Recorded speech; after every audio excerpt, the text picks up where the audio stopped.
Hi, welcome to the Lesson in 5. In this program, we try to summarize the weekly Sabbath School lesson into 5 main points, and we try to do that in less than 5 minutes. This week's lesson is a backslidden people. Between Nehemiah 12 and Nehemiah 13, Nehemiah goes back to Babylon. And then he comes back, and in chapter 13, Nehemiah is back and he finds everything is in disarray. All the reforms that he had worked hard to institute have been torn apart. How does Nehemiah respond? That's our lesson this week. Tainted temple leadership. When Nehemiah has left, Eliashib and Tobiah form an unholy alliance, and Nehemiah wants to make sure that idolatry is rooted out. You see, Nehemiah 13 isn't talking about driving out people just because they're foreigners. Rather, it's speaking about stamping out idolatry and false worship from among the people of God. So it has to be read in that context. Eliashib and Tobiah form some kind of alliance. Eliashib was the high priest. Tobiah was that man who really tried to work hard to get Nehemiah down from building the walls of Jerusalem. Even had hatched an assassination plot, but all his attempts had failed. But now he forms an alliance with Eliashib, and when Nehemiah comes, he wants to make sure that this is dealt with decisively. He's not going down without a fight. He pushes back and ensures that Tobiah and all the detractors are stamped out from Jerusalem. The Levites in the field. When Nehemiah comes back, the temple services have come to almost a stop because the Levites were no longer being paid. They'd gone back into their fields. What was meant to be given to them wasn't being given to them. And Nehemiah deals decisively with this. He makes sure that he gets people to be in charge of dealing with the distribution of the temple treasury. He also reinstitutes the tithing system. Tithes and offerings. See, tithes and offerings were an important way of sustaining the work. And Nehemiah made sure that the tithes and offerings that were no longer coming into the storehouse came back so that the work of God could continue. You know, that's true even today. Without tithes and offerings, the church of God wouldn't survive. God's work would probably come to a complete standstill.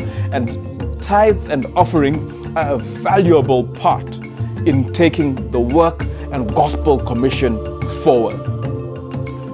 Treading the wine presses on Sabbath. When Nehemiah comes back, one of the institutions he finds has been destroyed is the Sabbath. People are no longer keeping the Sabbath holy.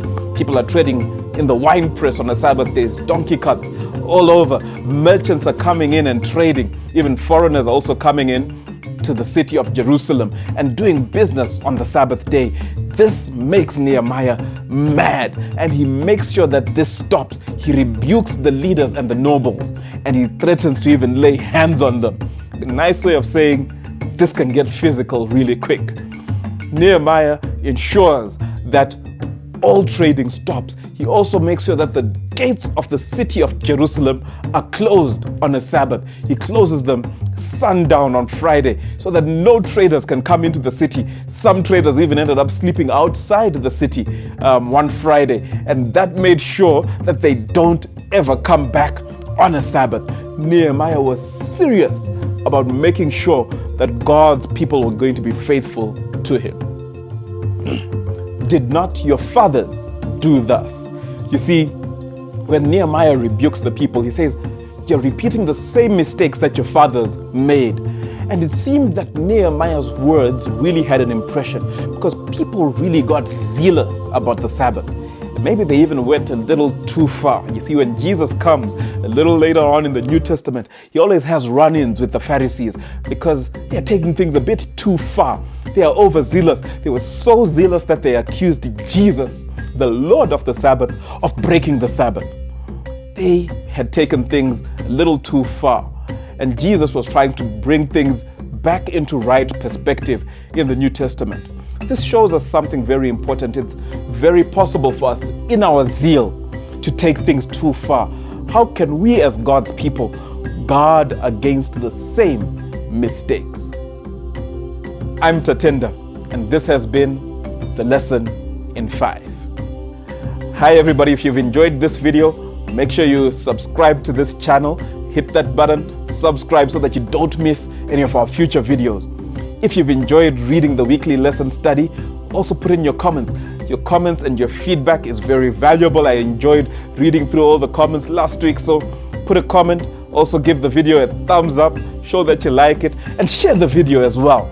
Make sure that you spread this good news to everybody around you. Thank you very much. God bless you.